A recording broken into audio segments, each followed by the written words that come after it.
বেদ পাঠশালা। রীতি দুয়ার দাও খুলে করো শ্রবণ, প্রভুরই এই বচন বেদ পাঠশালা। প্রিয় শ্রোতা বন্ধু, বেদ পাঠশালা অনুষ্ঠানে আপনাকে জানায় সাদর অভ্যর্থনা।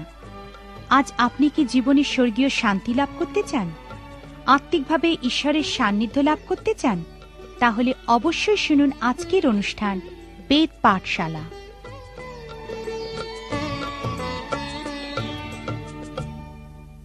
প্রিয় শ্রোতা বন্ধু, বেদ পাঠশালা অনুষ্ঠানে আপনাকে স্বাগত জানাই।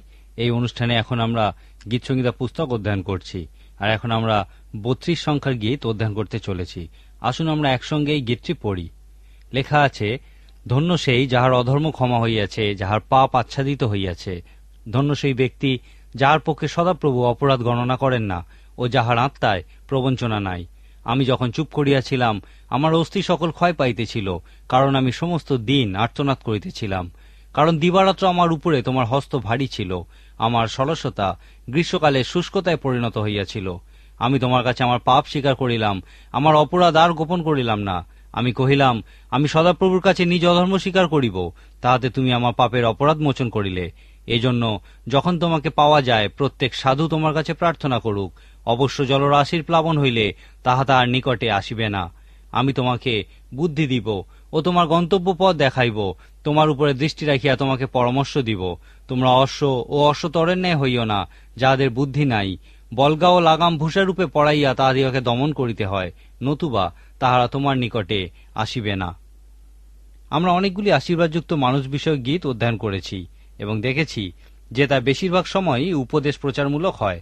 এরপর আমরা প্রার্থনা গীতগুলি অধ্যয়ন করা শুরু করেছি।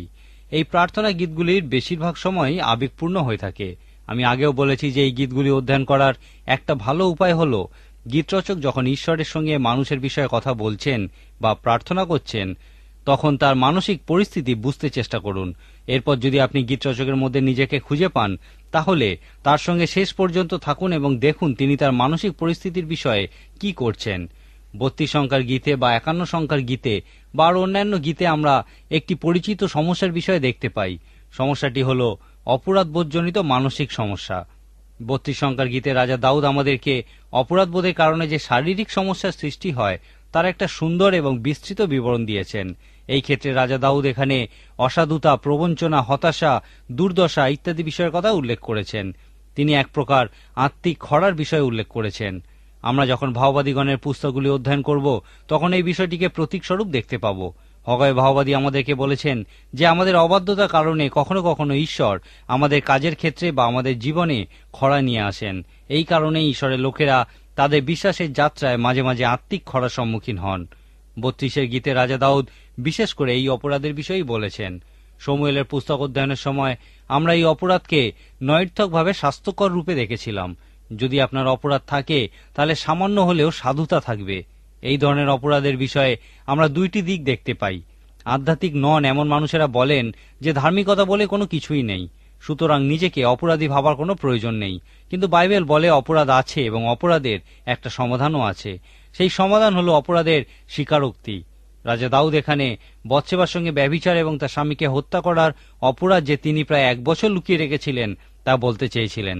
আমরা যখন রাজা দাউদের জীবনী অধ্যয়ন করছিলাম, আমি বলেছিলাম যে এই বছরটাই ছিল রাজা দাউদের জীবনের সবথেকে কঠিন সময়। যখন ভাওবাদী নাথন রাজা দাউদকে তার পাপের বিষয় জ্ঞাত করেছিলেন, তিনি তার পাপ স্বীকার করার সিদ্ধান্ত নিয়েছিলেন। 32 গীতে রাজা দাউদ তার পাপ স্বীকার করার আগের ও পরের মানসিক পরিস্থিতির বিষয়ে বর্ণনা করে। এখানে রাজা দাউদ তার পাপ স্বীকার করার পর যে ক্ষমার আশীর্বাদ লাভ করেছিলেন সেই বিষয়ে বর্ণনা করা হয়েছে। আপনি কিভাবে জানবেন যে আপনার পাপ ক্ষমা হয়েছে? কোনো একজন বলেছিলেন যে আপনি এই বিষয়ে এইভাবে জানতে পারবেন, বাইবেল ইহা বলে, আমি ইহা বিশ্বাস করি, আর ইহা তা নিশ্চিত করে।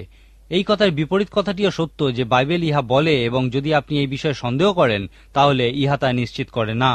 এই বিষয়ে ঈশ্বর তার বাক্যে বলেছেন, যদি আমরা আপন আপন পাপ স্বীকার করি, তিনি বিশ্বস্ত ও ধার্মিক, সুতরাং আমাদের পাপ সকল মোচন করিবেন এবং আমাদের সমস্ত অধার্মিকতা হইতে সূচি করিবেন। আমরা ইহা জানি কারণ ইহা বাইবেল বলে। আপনি যখন রাজা দাউদের মতো সেই ক্ষমার আশীর্বাদ লাভের অভিজ্ঞতা অর্জন করবেন, তখন আপনিও জানতে পারবেন যে আপনার পাপ ক্ষমা হয়েছে।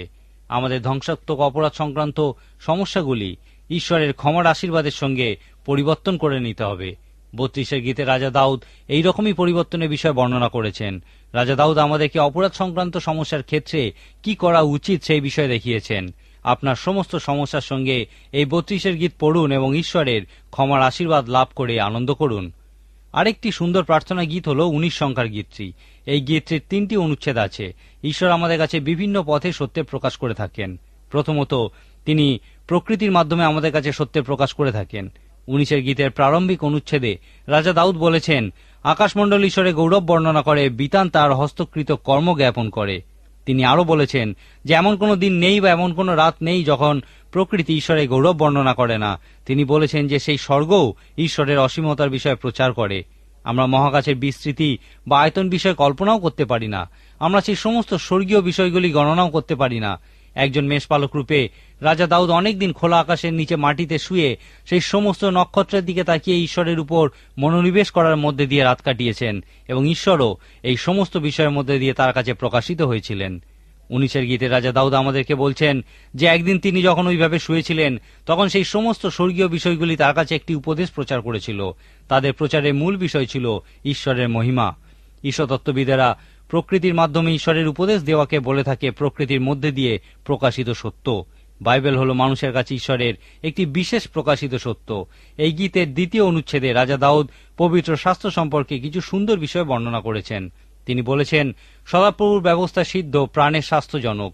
সদাপ্রভুর সাক্ষ্য বিশ্বাসনীয়, অল্প বুদ্ধির জ্ঞানদায়ক। সদাপ্রভুর বিধি সকল যথার্থ, চিত্তের আনন্দবর্ধক। সদাপ্রভু আজ্ঞা নির্মল, চক্ষুর দীপ্তিজনক। এখান থেকে আমরা বুঝতে পারি ঈশ্বরের বাক্য কি এবং ইহা আমার ও আপনার জীবনে কি করতে পারে। এই গীতের শেষ অনুচ্ছেদে রাজা দাউদ আমাদেরকে দেখিয়েছেন কেন এই গীতটিকে প্রার্থনা গীত বলা হয়। মাটিতে শুয়ে আকাশের দিকে তাকিয়ে থাকতে থাকতে রাজা দাউদ নিজের বিষয়ে চিন্তা করছিলেন এবং তারপর প্রার্থনা করেছিলেন, ভ্রান্তির কার্য সকল কে বুঝিতে পারে?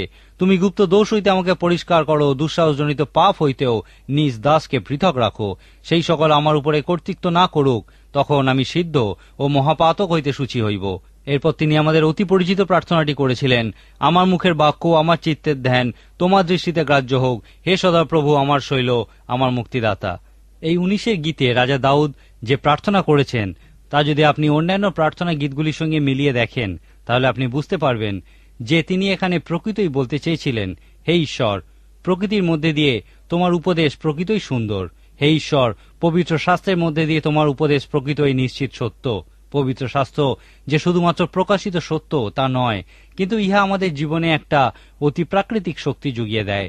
তোমার বাক্য মানুষের হৃদয় পরিবর্তন করতে পারে, চোখের দীপ্তি দিতে পারে এবং জ্ঞানীদের সাধারণে পরিণত করতে পারে। এরপর বোঝার চেষ্টা করুন যে রাজা দাউদ এই গীতের শেষে প্রার্থনার মধ্যে দিয়ে বলতে চেয়েছিলেন, হে ঈশ্বর, আমার মধ্যে দিয়ে তুমি কি সত্য প্রকাশ করতে চাও?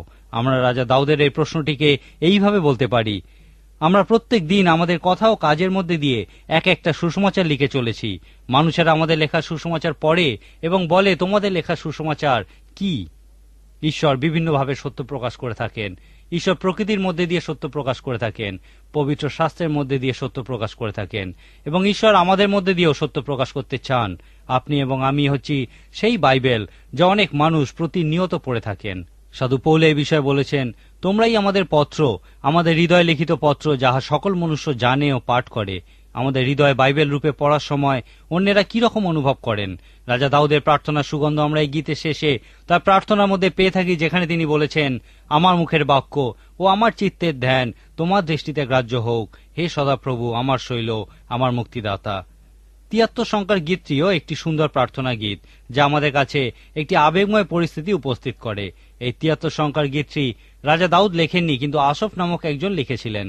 এখানে তিনি বলেছেন যে তিনি নিজে দুষ্টদের উন্নতি দেখে ঈর্ষান্বিত হয়েছিলেন এবং ঈশ্বরের ন্যায়পরায়ণতায় সন্দেহ করেছিলেন। সুতরাং আসফের সমস্যা ছিল সন্দেহ ও ঈর্ষা। আমরা ইয়োবের পুস্তক এবং ঈশ্বরের লোকেদের দুঃখভোগের বিষয়ে 30টি কারণ অধ্যয়নের সময় দেখেছিলাম যে ঈশ্বর কখনো কখনো তার লোকেদের জীবনে দুঃখ কষ্ট নেমে আসার অনুমতি দেন। ঈশ্বর তার দুর্দশাগ্রস্ত লোকদেরকে কষ্ট সহ্য করার জন্য তার অনুগ্রহ প্রদান করার মধ্যে দিয়ে সমস্ত জগৎকে এই বিষয়টি দেখাতে চান। ইহা সর্বদা সত্য যে ঈশ্বর তার লোকেদের ভগ্ন হৃদয়কে সেই মোমবাতিতে পরিণত করেন যা সমস্ত পৃথিবীকে আলো দেখায়। এই মানুষেরা জ্বলন্ত মোমবাতির মতো নিজেদেরকে ব্যয় করেন, অর্থাৎ তারা তাদের দুঃখ কষ্টের মধ্যে দিয়ে সমস্ত জগৎকে ঈশ্বরের মহিমা দেখান। ঈশ্বরের উপর বিশ্বাস করার মানে এই নয় যে আমাদের জীবন খুবই সুখের হবে। ঈশ্বরের লোকেদের অনেক কঠিন সমস্যার মধ্যে দিয়ে যেতে হয়। ঈশ্বর চান যেন সমস্ত জগৎ জানতে পারে যে আমাদের মতো সামান্য মাটির পাত্রে কি মহামূল্যবান জিনিস আছে, আমাদের জীবনরূপ গৃহের ভিত কতটা সুদৃঢ়। ইহা প্রমাণ করার জন্যেই তিনি তার লোকেদের উপর বিভিন্ন ঝড়ঝঞ্ঝা নিয়ে আসেন। আশফের এই বিষয়টি পছন্দ হয়নি। তিনি বলেছিলেন, আমি দুষ্টদের দেখেছিলাম তারা কত উন্নতি করছে, তাদের সবকিছু আছে, তাদের কোনো সমস্যাই নেই। এরপর তিনি স্বীকার করেছিলেন যে তাদের প্রতি তিনি ঈর্ষান্বিত হয়েছিলেন। তিনি বলেছিলেন, আমি আমার সমস্যার কথা কাউকেই বলিনি, কারণ আমি ঈশ্বরের লোকেদের আঘাত দিতে চাইনি। আর দেখি লেখা আছে, যদি আমি বলিতাম এইরূপ বর্ণনা করিব, তবে দেখো তোমার সন্তানদের বংশের প্রতি বিশ্বাসঘাতক হইতাম। তিনি আরো বলেছেন, আমি তা বুঝিবার জন্য চিন্তা করিলাম, কিন্তু তাহা আমার দৃষ্টিতে কষ্টকর হইল, যাবৎ আমি ঈশ্বরের ধর্মধামে প্রবেশ না করিলাম। আশফের মত অনুযায়ী আমরা আমাদের সকল সমস্যা অন্য কোথাও নয় কিন্তু ধর্মধামে সমাধান করতে পারি। যদি আপনারও আশফের মতো সমস্যা থাকে, তাহলে অন্য কোথাও না গিয়ে আশফের মতোই সেই ধর্মধামে প্রবেশ করুন, যেখানে প্রকৃতই আপনার সমস্যার সমাধান হতে পারে। আশফ যখন তার সমস্যা নিয়ে ধর্মধামে প্রবেশ করেছিলেন, ঈশ্বর তাকে প্রায় 5 মিনিট নরকের অভিজ্ঞতা অর্জন করিয়েছিলেন। এখানে ঈশ্বর তাকে দেখিয়েছিলেন যে দুষ্টগণ তাদের জীবনের শেষে কি ধরনের শাস্তি ভোগ করতে চলেছে। পবিত্র শাস্ত্র আমাদেরকে বলে যে একটা পথ আছে যা মানুষ সঠিক মনে করে, কিন্তু তা মৃত্যুতে গিয়ে শেষ হয়েছে। অন্যভাবে বলা যায়, যদি আমি বা আপনি অন্তত 5 মিনিট নরকের অভিজ্ঞতা লাভ করি, তাহলে সেই অভিজ্ঞতা আমাদেরকে প্রচারকে পরিণত করে, যেন আমরা সকলকে আমাদের এই অভিজ্ঞতার বিষয়ে সতর্ক করে দিতে পারি। শেষ করার আগে আমি আপনাকে একটা বিশেষ বিষয় বলতে চাই। যদি ঈশ্বর আজকে আমাকে এবং আপনাকে 5 মিনিটের জন্য একবার নরকের অভিজ্ঞতা আর একবার স্বর্গের অভিজ্ঞতা লাভ করান, তাহলে কোন অভিজ্ঞতা আমাদের জীবনে সব থেকে বেশি প্রভাব বিস্তার করবে? আজকের মতো আমার সময় এখানেই শেষ। পরের দিনের অনুষ্ঠানে আমাদের সঙ্গে অবশ্যই উপস্থিত থাকুন, যখন আমি এই প্রশ্নটির উত্তর বিষয়ে আলোচনা করব। আমাদের সঙ্গে চিঠির মাধ্যমে যোগাযোগ করুন এবং আপনার বিশেষ মতামত আমাদেরকে জানান। আমাদের ঠিকানা অনুষ্ঠানের শেষে আপনি জানতে পারবেন। আজকের মতো এখানেই শেষ করি। ঈশ্বর আপনার মঙ্গল করুন। প্রিয় শ্রোতা বন্ধু, আজ আর সময় নেই। আপনি যদি প্রভু যীশু ও তার জীবনী সম্পর্কে আরো বেশি কিছু জানতে চান, তাহলে অবশ্যই পত্রের মাধ্যমে আমাদের সাথে যোগাযোগ করুন। যোগাযোগের জন্য আমাদের ঠিকানা হল বেদ পাঠশালা, বিশ্ববাণী, পোস্ট বক্স নম্বর 16925, কলিকাতা 700034। আবার বলছি, বেদ পাঠশালা, বিশ্ববাণী, পোস্ট বক্স নম্বর 16925, কলিকাতা 700034। তাহলে আজকের মতো বিদায় নিচ্ছি। নমস্কার।